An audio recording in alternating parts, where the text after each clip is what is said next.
তোরা রাখতাম না আর আমার জীবনে একটা জীবনে বিয়ে করলাম, ওইটা নাকি বিবাহিত মেয়ে। হ্যাঁ, এই বিবাহিত মেয়ে আমার কোনো দরকার নাই জীবনে। আজকে তোর সারা ব্যবস্থা করতেছি। এত গরম কা তুই? তোর বিয়ে গুলি কালকে, আজকে আবার বউ তালাক দেস, কারণটা কি? তো কি ছাড়তাম না? আচ্ছা বন্ধু তুই কত মানুষ জীবনে বিয়ে একবারই করে, বারবার করে? হ্যাঁ, শালার কাজী পাজি আমার বিবাহিত মেয়ে একটা আমার লাইফে জড়াইয়া দিছে, এটা কোনো কথা? এ মায়া নেই আমি করবো কি? শখ করে একটা বিয়ে করছি। কি করছ বন্ধু? তুমি বিয়ে করে দিছে? আচ্ছা বন্ধু, আমার খুলে কত কেমনে কি?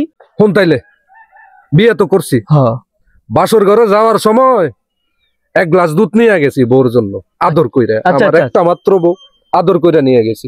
যাইয়া বউরে কইতাছি, তুমি আমার সোনা বউ, আমার জানু বউ, আমার ময়না পাখি, টিয়া পাখি, কইলাম তুমি দুধটা খাও।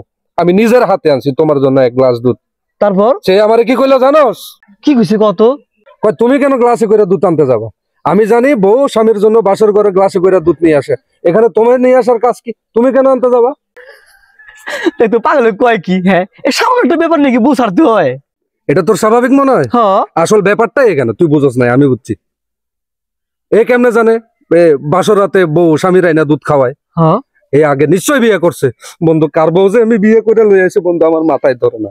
তুই আমার একটা বুদ্ধি দে, এ বউ কেমনে ছাড়তে পারে?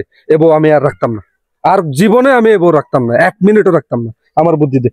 আরে বন্ধু তুই কেন বুঝতেছস না? হ্যাঁ, বাংলাদেশের প্রত্যেকটা মেয়ে জানে যে বাসুরাতে স্বামীরে 1 গ্লাস করে দুধ দেয়, এটা স্বাভাবিক ব্যাপার। আর যদি নাও জানে তার শিখিয়ে দেওয়া হয় যে স্বামীরে 1 গ্লাস দুধ দিতে হবে, স্বাভাবিক ব্যাপার। এটা নিয়ে বন্ধু এত মাথায় কিছু নাই তো? না না না না বন্ধু, তুমি কইলে আমি মানতাছি না। আমি বলো এ কাজী বেটারে আমি পাইছি আজকে, এ আমারে বিবাহিত মাইয়া ধরাই দিছে না, এর সাথে আমার হিসাব হইব। এ বউ আমি রাখতাম না, কোনোভাবেই রাখতাম না। কাজীর একদিন কি আমার একদিন, আর বউয়ের যে কয়দিন লাগে।